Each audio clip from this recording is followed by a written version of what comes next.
కేటీఆర్ గారి వైఖరి ఎట్లా ఉంది, గతంలో మా ప్రభుత్వం ఉండే, మా నాయన ముఖ్యమంత్రి గారు ఉండిరి, నేను మంత్రిగా ఉంటి, నా ఇష్టారీతిని నేను చేసిన, మీరు నన్ను క్వశ్చన్ చేస్తారా, మీరు నా మీద చర్యలు తీసుకుంటారా? 600 కోట్లు విదేశాలకు ఎత్తి పంపడానికి ఒక కుట్ర చేసినా కూడా మీరు దాన్ని బ్రేక్ చేసి ముందస్తుగా పసిగట్టి ఈ 50 కోట్లతోనే ఇష్యూని ఆపేసి నా మీద కేసు కడతారా అని లాబోదిబో మొత్తుకుంటున్నారు కేటీఆర్ గారు. సరే, నిజాలు విచారణలో పూర్తి స్థాయిలో తేలుతాయి. అవినీతి జరిగిందని ఎంతో కొంత ప్రైమ్ ఆఫ్ ఫేసి ఉంది కాబట్టి హైకోర్టులు విచారణ జరపమన్నాయి కాబట్టి ఈరోజు విచారణలు జరుగుతున్నాయి. ఏసీబీకి పోయినప్పుడు అయితే ఆయన 2-3 సమాధానాలు ఆ జైభూమి సినిమాలో చెప్పినట్టే. నిన్న కూడా మేము లైవ్ షోలు ఇవే మాట్లాడుకున్నాం. సాక్షి ప్రేక్షకుల కోసం మళ్ళొకసారి చెప్తున్నా, గుర్తుకు లేదు, తెలియదు తెల్లారి పేపర్లు చదివితే అన్ని గవే ఉన్నాయి పెద్ద పెద్ద అక్షరాల్లో. తెలియదు, గుర్తుకు లేదు, అధికారులకు 4 సమాధానాలు, 84 ప్రశ్నలకు సమాధానం ఇవే. అందులో ఒకటి అయితే తెలియదు, లేకపోతే గుర్తు లేదు. 84 ప్రశ్నలు ఏంటి వాళ్ళు మాత్రం నాకు ఆశ్చర్యం. నేను ఏమంటున్నా, 7 గంటల విచారణ ఏంటో అర్థం కాదు. మీరు ఇప్పుడు నీ ఇన్వెస్టిగేషన్ ఏజెన్సీస్ ఉండే అప్రోచ్ వేరేగా ఉంటుంది, మనం బయట కూర్చొని చేసే చర్చలు ఒకలాగా ఉంటాయి. వాళ్ళకి ఇంకా ఏమి ఇన్ఫర్మేషన్ అబ్రాడ్ పోయిన గొప్పగా చెప్తున్నారు. అదే రాహుల్ గాంధీ మీదకి వచ్చినప్పుడు నేను ఏసీబీ గురించి మాట్లాడుతున్నానండి. నాకు ఈడీ గురించి ఏం తెలుస్తుంది, ఏం ఆయన బీజేపీ వాళ్ళు చెప్పలేదు. అది వాట్ ఎవర్. బట్ ఫారెన్ పోయిన ఫండ్స్ ఎవరి అకౌంట్లలో మళ్ళీ తేలాలి కదా, దానికోసం అవసరమైన నేషనల్ హెరాల్డ్ కేసు కూడా అట్టాగే వచ్చింది కదా సార్. అది ఇంటర్నల్ ఆర్గనైజేషన్ లో తీసుకున్న లోను, దాన్ని క్వశ్చన్ చేస్తూ సుబ్రహ్మణ్య స్వామి అనే ఒక లిటిగెంట్ ఈ దేశంలో ఆయన ఇచ్చిన కేసు అది. సో దీనికి పొంతం లేదు, ఇది అవినీతి.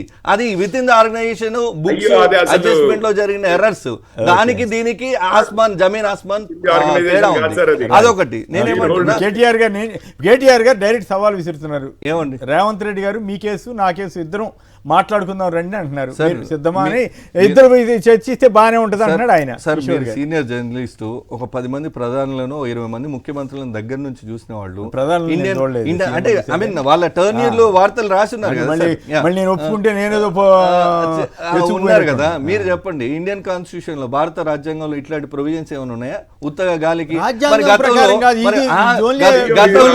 గతంలో డ్రగ్స్ టెస్ట్ రమ్మంటే ఎందుకో పారిపోయింది కేటీఆర్. అప్పుడు రాలేదు ఛాలెంజ్ కి, అప్పుడు రాలేదు ఛాలెంజ్ కి. డ్రగ్స్ టెస్ట్ ఇద్దాం రా సోదరా, మనం ఒక ఆదర్శవంతమైన రాజకీయాలు తెలంగాణ యువత కోసం ఇద్దామని పిసిసి అధ్యక్షుడు ఉన్న రేవంత్ రెడ్డి గారు, వర్కింగ్ ప్రెసిడెంట్ గా ఉన్న బీఆర్ఎస్ పార్టీ కేటీఆర్ గారికి సవాల్ ఇస్తుంటే ఎందుకో పారిపోయిండు, అప్పుడు రాలేదు ఎందుకో.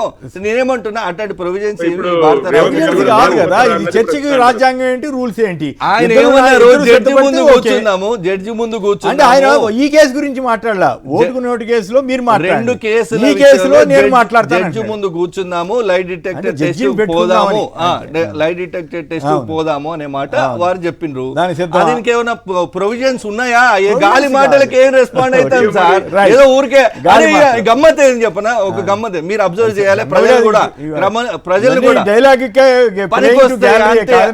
సీరియస్ కాదు. నేనేమంటున్నా, ఈడీ ఆఫీస్ ముందు కూడా మా ముఖ్యమంత్రి గారి పేరు తలుచుకొని నా మీద ముఖ్యమంత్రి గారు కక్ష సాధింపు చర్యలు, ఈడీ ఆఫీస్ కు మాకేమైనా సంబంధం ఉందా? మా రాష్ట్ర ప్రభుత్వ యజమాని కలిసాను కదా, కాంగ్రెస్ బీజేపీ కలిసే చేస్తున్నాయని వాళ్ళు. అసలు వాళ్ళకంటే విశ్వాస పాత్రమైన మిత్రపక్షం ఉందా బీఆర్ఎస్ పార్టీ కంటే?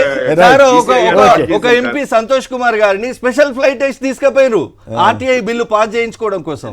అంత క్లోజ్ వాళ్ళు. దేశమంతా మీరు నేను కూడా అది నోట్ల రద్దు చేస్తే ఇది ఒక ఫూలిష్ డెసిషన్ అన్నామా, ఇది ఒక పిచ్చి చర్య అన్నామా, మీరు తుగ్లక్ చర్య అన్నామా? వాళ్ళ నాయకుడు ప్రెస్ మీట్ పెట్టి అసలు ఇది ఆహో ఓహో అన్నారు. మరి వాళ్ళే కదా జిఎస్టీ రాష్ట్ర ప్రభుత్వాల ఖజానా కట్ చేస్తే వాళ్ళే కదా మద్దతు ఇచ్చింది జిఎస్టీ. ఆయన అట్టగా అంటుంటాడు. నేను ఒక్క మాట చివరిగా చెప్తా సార్. 5 సంవత్సరాల కోసం మాకు ప్రజల అధికారంలో ఇచ్చారు, ఇప్పటికి ఒక 90% హామీలు అమలు చేసిన, మిగతాయి కూడా అమలు చేస్తామని చెప్తారు. 5 సంవత్సరాల తర్వాత వీళ్ళని కూడా కొట్టుడు ఖాయం, దానికంటే ముందు తోముడు కూడా ఖాయం. వీళ్ళు తిరుగుతాయి. ఒకటే ఏమంటున్నామంటే సార్, పోయి ఈ చూస్తే కథలు తెలుస్తుంది. పాత స్క్రిప్ట్ సార్. పోయి చూస్తే ఒక్క తెలుస్తుంది నిమిషం, కదా, ఒక్క ఫీల్డ్ నిమిషం. లోకి పోయి చూస్తే వినండి, తెలుస్తుంది. వినండి, ఓపిక ఎందుకు పడండి. దాంతో అధికారంలో మాత్రానికి ఉన్నారు. కేసీఆర్ టైం ముఖం- అయిపోయింది. కాదండి, అసెంబ్లీకి ఎందుకు వస్తలేడు, ఆ, ఎవరు రైట్. మొహం తెలియదు అప్పుడే తెలుస్తుంది రైట్, కదా, ఓకే. ఎవరు ముఖం అది చాటేసి కరెక్ట్. ఫామ్ హౌస్ లో రైట్, పడుకుంటున్నారు, okay. KCR right, Revanth Reddy okay. గారా, రైట్. ఇళ్ళనే తెలిసిపోతుంది రైట్, కదా. ఓకే. బయటకు వస్తే ప్రజలు ఎక్కడ రైట్.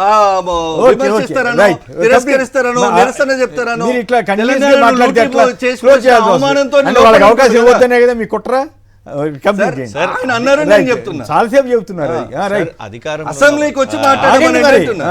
ఈ అధికారంలో లైవ్ చెప్పారు షోలలో ఎన్నైనా చెప్పారు మాట్లాడారు కదా, ఆగండి. సార్, అధికారంలో ఉన్న వాళ్ళు ఇట్లా ఫ్రస్ట్రేషన్లు ఉంటే కరెక్ట్ కాదు సార్. ఓకే. మీరు విషయానికి రండి. టైం అయిపోయింది. కూల్ గా ఉన్న లేడా సార్, విషయానికి అది మాట్లాడనీయకపోతే ఏం ఇక చెప్పలేదు అరవడం సార్? మాకు లేదు. సంక్షిప్తంగా ఒక మాట సార్, చెప్పండి. మేము ఒకటే చెప్తున్నాము, ఆనాడు కూడా మేమేమన్నాం, రాహుల్ గాంధీ గారు కూడా వారి మీద కూడా చాలా ఆరోపణలు ఉన్నాయి కదా, పబ్బులకి వెళ్తారని, drugs అయ్యో, వద్దులే, కి మళ్ళీ ఆ వెళ్తారని. గొడవ మరి మీరు అన్నారు కదా సార్, ఆ ఆయన గొడవ ఎత్తింది ఇప్పుడు ఇది- ఛాలెంజ్. ఇది అందుకే ఎట్లా ఉందంటే, ఇక్కడ రాష్ట్రంలో నువ్వు అరే, prove అడ్డం చేసుకొని పడకు, అప్పుడు question చేయి, నువ్వు అడ్డం పడకు. Right, okay. రాష్ట్రంలో సార్, నువ్వు ఇప్పుడు ముందుకు జైలు వచ్చి వేద్దాం sample అనుకుంటున్నావు. ఇచ్చి ఇప్పుడు రాహుల్ వచ్చి గాంధీ గారి question పప్పులు చేయి. ఆ గొడవ ఎందులే కానీ ఇక్కడ క్లియర్ గా ఏంటంటే, ఫార్ములా ఈ CEO రేవంత్ రెడ్డి గారిని కలిసి అసెంబ్లీలో ఏమని చెప్పారు రేవంత్ రెడ్డి గారు, వాళ్ళిద్దరి మధ్యలో ఆర్థిక లావాదేవీలు కరప్షన్ జరిగింది, నాకు ఆయన ఆయనే ఎవరు చెప్పిండు ఆ చెప్పారని విషయం. చెప్పారు. ఇంత సీరియస్ ఇష్యూ ఉన్నప్పుడు మరి రేవంత్ రెడ్డి గారు రావాలి కదా సార్. Right. అసెంబ్లీ డిస్కషన్ రాలేదు, నువ్వు అసెంబ్లీలో ఇక్కడ కేసులు నా కిషోర్ గారు, రాదు, రైట్, అయిపోతుంది. మీరు చెప్పండి, రైట్, అసెంబ్లీలో కిషోర్, కేసుల ఒకే గురించి ఒక్క చేశారు మాట. కదా సార్. ఏదైనా చర్చించవచ్చు, ఏది? చాలా విషయాలు జరిగినాయి. కేటీఆర్ గారు 10 అవినీతి seconds. గురించి అసెంబ్లీలో ఏదైనా చర్చ చర్చించవచ్చు, పెట్టమంటారా? ఏదైనా అల్లు అర్జున్ గురించే చర్చ పెట్టినావు నువ్వు అల్లు అలా. అర్జున్ గురించి